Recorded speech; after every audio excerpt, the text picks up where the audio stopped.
This is the single most important financial number that every franchise owner needs to understand. Once mastered, you can double, triple, or 10x the profitability of your business. I learned this about 10 years ago, and it's helped me build a franchise portfolio that'll do $50 million. And the best part, it's not that complicated. So let's go. So what am I talking about? I'm talking about contribution profit.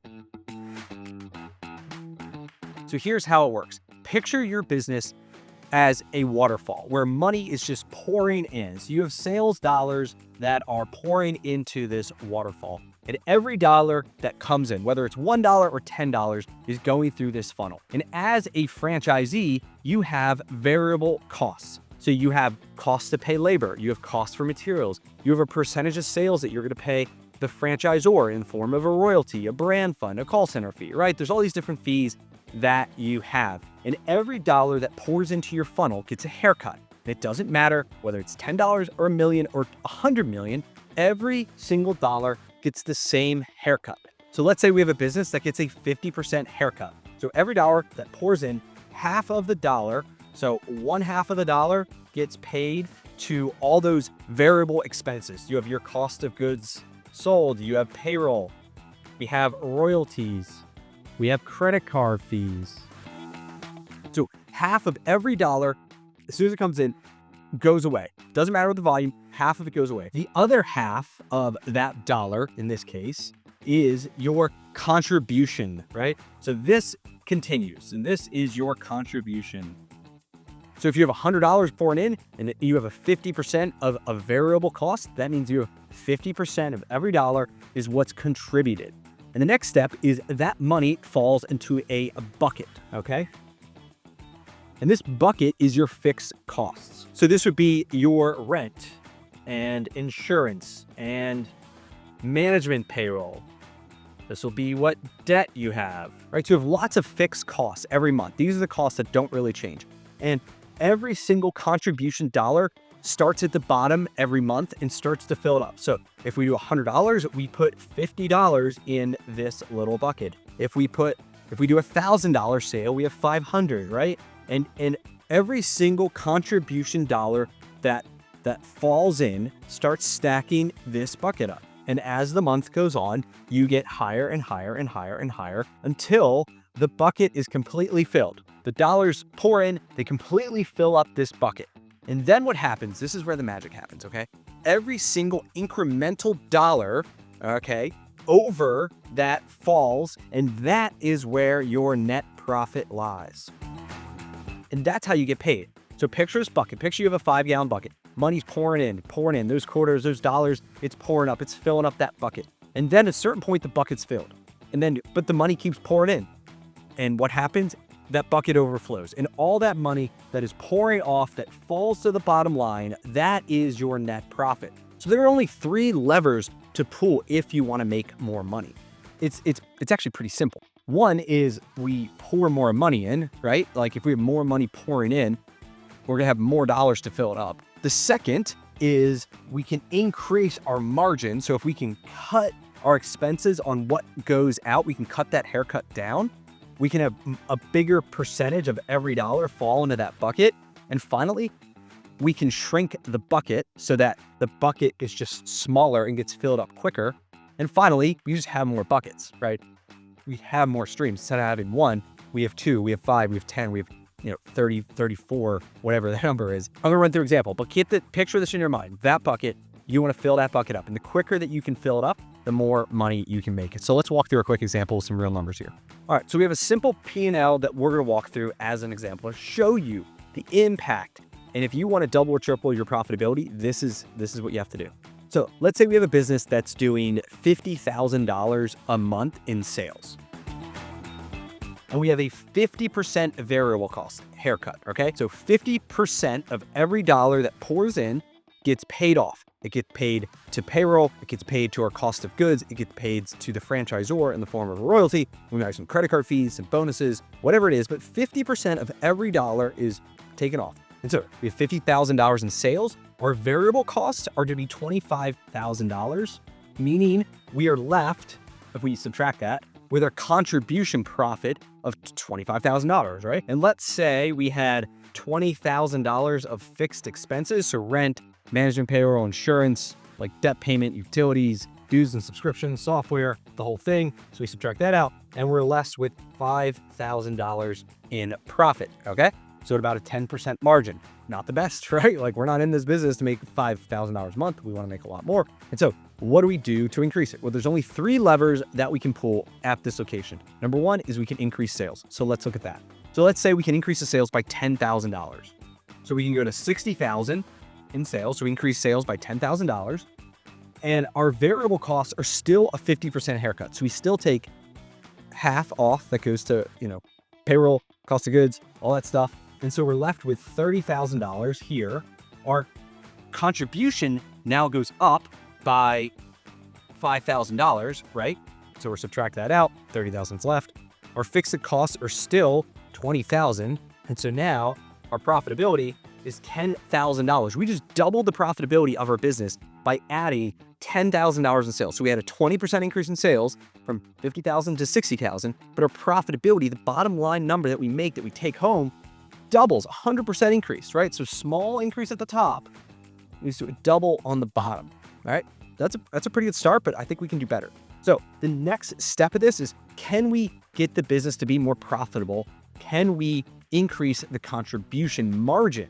So let's say we look at this thing and we're at, our variable costs are 50%, right? 50% of our sales are there. We talk to other franchisees, we look at some of other numbers, and we come to the idea that like our numbers are pretty low, and that we really should be at a 55% contribution margin. So we're currently at 50, and we're there in payroll, in cost of goods, in royalties, in credit card fees, and let's say it's commissions. Now, there's nothing we can do about our royalties, right? They're off the plate. But our cost of goods and our payroll are the 2 biggest opportunity for franchise owners to find areas of improvement. Maybe our payroll model right now is highly fixed. Maybe we're paying everybody hourly and they're not really incentivized to like work any faster. And we learn from some other franchisees that they have a compensation plan where that's more variable, where the more the employees are able to produce, the more money they can make. We think this is a great idea. And we go ahead and we change it. So we shift all of our employees from a hourly plan where they kind of make the same amount of money, whether they're on their phone or hustling, to a performance-based plan where allows them to make a lot more money if they make the business more money. And so now we shift our costs to be a little bit more variable and more profitable for the business and more profitable for the high-performing franchisees. And so that's the first thing we do. We change that. And then we look at our pricing model. We look at who we're buying vendors from. There's a lot that a business can do to lower their cost of goods by hitting on a few points, but you just kind of have to dig into it. And so we make these changes. We fix our payroll and we lower our cost of goods, and we now reduce our variable costs from 50% to 45%. And we're going to increase our contribution margin from 50% to 55%. And let's see what happens then. Our sales are still going to be $60,000, but we're going to drop our variable costs from 50% to 45%, which in this case would make them $27,000. And our contribution profit would now be $33,000. All right.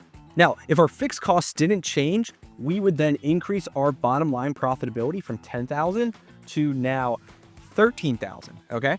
However, we're not done playing some of these games, and we're also at the same time going to shrink that bucket a little bit. So let's say we go through all of our expenses with a fine-tooth comb. We realize like we're paying for subscriptions we don't need. We are getting overcharged maybe on insurance, and we shop a better insurance. We have some people maybe who are doing some work that can be outsourced and more like fragmented, or virtual assistants or whatever. There's a lot of things that a business can do if you really pay attention to your costs and you squeeze them. And so we currently have a fixed cost of $20,000, but by doing a number of these things, we believe that we can get that down to $18,000, save $2,000 a month. And so now we shrink the bucket. All right. So that bucket that we have just got shrunk a little bit. It's quicker to fill up. And so we now increase the profitability of this business to $15,000 because we have $33,000 of contribution. We subtract our $18,000 of fixed costs and we go to $15,000 of profitability. In a very short amount of time, we took a business that is only making $5,000, barely scraping by, and we've just tripled the profitability with 3 small tweaks. We increased the sales by 20%, we reduced our variable costs from 50 to 45. So we were able to squeeze 5 more points out of our variable costs, which all fell to a larger contribution, more money falling into that bucket. And then we shrunk our bucket a little bit. All right. And so this is the power. Now, if you can do this at a single location, there's no reason that you can't do this at another location, and a third, and a fourth, 10 times, 30 times. Like, that's the power of a franchise, is the copy and paste, where if you can figure out a model like this and you can make it work, then you just do it over and over and over again. Now, here's the last part that is super important to understand, is that at the end of every month, on the 31st, whatever it is, that entire bucket full of all this money that's been pouring out all over the ground, you're sticking it up, you're sticking it in your pockets, gets emptied out. And then you have to start all over again. Because think what happens, right? So on the first of the month, you've got rent due, right? So you have to pay your rent and you are like in the hole. And then you've got money due here. You've got money due here. You've got money due here. Like, you've got money due payroll. Like, so you have all these days in the beginning of the month, all this money's going out, it's out, it's out. And so like, you have these obligations, right? At the beginning of every month, you have a ton of obligations that you need to fill. That bucket is empty and all that money that's coming in is getting dished out. And so as you start to fill that up, like, you were starting to fill it up, but you're still in the red, right? Like, so you may be here and then you may be here. Like, as we start to fill this bucket, right? And then you may be here and then you may be here and then you may be here. I'm not the best at drawing, so like, bear with me. And then it may not be until it could be the 15th of the month where that bucket is filled up and you're starting to get in the black. And then now the money starts to pour over, right? That's supposed to be money falling on the ground, by the way. But from like a visualization standpoint, you are in the red and you are going to pretty much working your butt off to pay everyone else for at least half the month. And it's possible on a bad month. Like, I've had months where I did not make any money until like the 26th, 27th, 28th. Like, I didn't make any money to the end. And then kind of the time runs out, right? And the bucket gets emptied and it starts all over again. And so for me, like, February is one of the worst months because there's only 28 days. Like, we don't have enough days to fill it up versus months that have 31 days. Like, honestly, we make more money in those months because we have a little bit longer to fill it up. As a franchisee, you really need to understand what is your contribution margin. You need to understand your fixed expenses. If you can understand just those two numbers, then you can figure out what is your profitability. How much sales do you have to do to break even? How much sales do you need to do to make certain numbers? And this is how you would do that. One of the most practical uses of this concept is determining what is the break-even point of a new location. So let's say I'm opening up a new territory in one of my franchise businesses, and I want to know, like, well, how long until I make money? All right. And so let's say I have fixed costs of $15,000 a month. So there's going to be truck payment, debt payment, minimum advertising fees, like whatever it is that guaranteed, like, you have to pay. Let's say it's $15,000 a month. Next, we need to know what our variable costs are. And so let's say our variable is going to be 10% for franchise fees, 20% in cost of goods, and 20% in payroll. That's 50, and another 5% in credit card fees, payroll taxes, whatever. You would actually figure it out based on your own numbers. I'm just trying to give you some examples here. So we're at 30, 50, 55. So we're at a 55% is our variable costs, which means our contribution margin is going to be 1 minus that number. So in my case, it is 45%. So I'm armed with the only two numbers I need to know. What are my fixed costs and what is my contribution margin? And with those two numbers, I can figure out my break-even point. So all you got to do is just take a calculator out and we'll do our fixed costs. So $15,000, and we divide that by the contribution margin. So in this case, 45%. I think that's $33,000. So our break-even, how much sales we need to do to cover, is $33,000 and a bunch more threes. So basically, you take $15,000 and you divide that by your contribution margin. So 45% in my case, and you get to 33. So that's my break even, right? The other way you could think about this is like, hey, if I had $33,000 in sales and I times that by my contribution margin, that would give me $15,000. That would then cover my fixed costs. That would fill the bucket. I need $33,000 to fill the bucket, but I'm not in this business to fill the bucket. I'm in this to make, more. And so if I said, hey, I want to make $10,000, how much sales do I need to do to make $10,000? Pretty simple. All you have to do is just add your profit target to your fixed expenses. So now if I said my profit target is 10K, I add that to my fixed costs of $15,000, I get $25,000, and I divide that by 0.45.